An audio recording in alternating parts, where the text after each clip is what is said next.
বিদ্যুৎ ও জ্বালানির দাম বাড়ায় এর প্রভাব পড়েছে দেশের ওষুধ শিল্পে। সেই সঙ্গে গ্যাসের সংকট ও বিদ্যুৎ সরবরাহে বিঘ্ন ঘটলে কারখানায় জেনারেটর ও বড় ইউপিএস চালাতে হচ্ছে।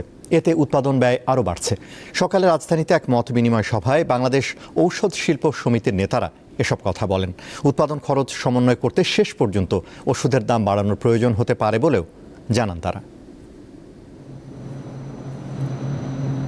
ওষুধ দেশের স্পর্শকাতর শিল্পের মধ্যে অন্যতম।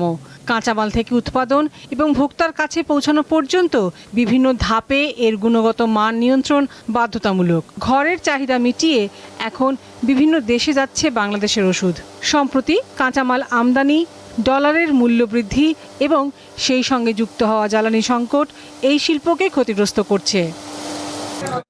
সোমবার রাজধানীর তেজগাঁওয়ে বাংলাদেশ ওষুধ শিল্প সমিতির কার্যালয়ে মালিক সমিতি ও বাংলাদেশ হেলথ রিপোর্টার্স ফোরামের আয়োজনে ওষুধ শিল্পের অগ্রগতি, চ্যালেঞ্জ ও সম্ভাবনা শিরোনামে মত বিনিময় সভায় এসব কথা বলেন বক্তারা। বিদ্যুতের অভাব আমরা ফিল করছি না তা না, কিন্তু আমরা যেহেতু সবাই জেনারেটর ব্যবহার করি, আমরা ডিজেল যেহেতু পর্যাপ্ত পাচ্ছি, আমরা ওটা পুষিয়ে নিচ্ছি, আমাদের কস্ট বাড়তেছে, এটা নিয়ে কোনো ডাউট নেই। বক্তারা বলেন 1982 সালের পরে দেশের ওষুধ শিল্পের বিকাশে নানা পদক্ষেপ নেওয়া হয়েছে। তারপরও গত কয়েক বছরে বেশ কয়েকটি প্রতিষ্ঠান ক্ষতির মুখে পড়েছে।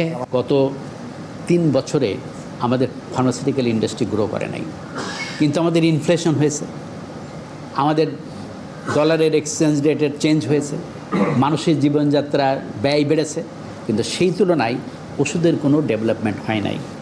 দেশে যে ওষুধ কোম্পানিগুলো আছে, এই কোম্পানিগুলোর ভিতরে আমরা দেখেছি নেগেটিভ গ্রোথ আছে 64টা কোম্পানির। অত্যাবশ্যকীয় ওষুধের তালিকা অবশ্যই থাকতে হবে, সেটা 117 না। প্রতিনিয়ত মানুষের ডিজিজ প্যাটার্ন বদলাচ্ছে, নতুন ঔষধ আসতেছে।